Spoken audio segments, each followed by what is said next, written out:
కొన్ని అద్భుతాలు అప్పుడప్పుడు జరుగుతూ ఉంటాయి. అందులో ఒక అద్భుతం 'సిరిమల్లె పువ్వ' అనే పాట. శ్రీదేవి గారి 16 ఏళ్ల వయసు చిత్రం. రాఘవేంద్రరావు గారు దర్శకత్వం వహిస్తే ఆ రోజు నుంచి ఈ రోజు వరకు కూడా ఏ వేదిక మీదైనా పాడే ఖచ్చితమైన పాట 'సిరిమల్లె పువ్వ'. అంత ఐకానిక్ సాంగ్. ఇవాళ ఈ సందర్భంలో నేను ఆ పాట గురించి మాట్లాడడానికి కారణం ఏంటి అంటే, ఇప్పుడే ఆ పాట రికార్డ్ చేయటం నాకెంతో గర్వంగాను, ఎంతో ఆనందంగాను, తృప్తిగాను ఉందని మీ అందరికీ చెప్పడం. 'ఓటు' అనే సినిమాలో హృతిక్ శౌర్య హీరోగా పరిచయం అవుతున్నటువంటి ఒక కాన్సెప్ట్ ఓరియంటెడ్ చిత్రంలో ఈ పాటని చొప్పించటం అనేది చాలా చాలా సంతోషించదగ్గ విషయం. మళ్ళీ ఈ పాట అప్పుడు జానకమ్మ గారి అద్భుతమైన వాయిస్లో విన్నారు. ఈ రోజున నాకు ఈ అవకాశం రావటం అనేది నేను పూర్వజన్మ సుకృతంగా భావిస్తున్నాను.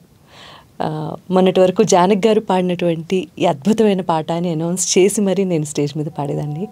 ఈ రోజు నుంచి నేను కూడా పాడాను అని చెప్పుకోవడానికి నాకు definitely one more thing I want to tell you, ఖచ్చితంగా ఆ వాయిస్ని మ్యాచ్ చేయలేను.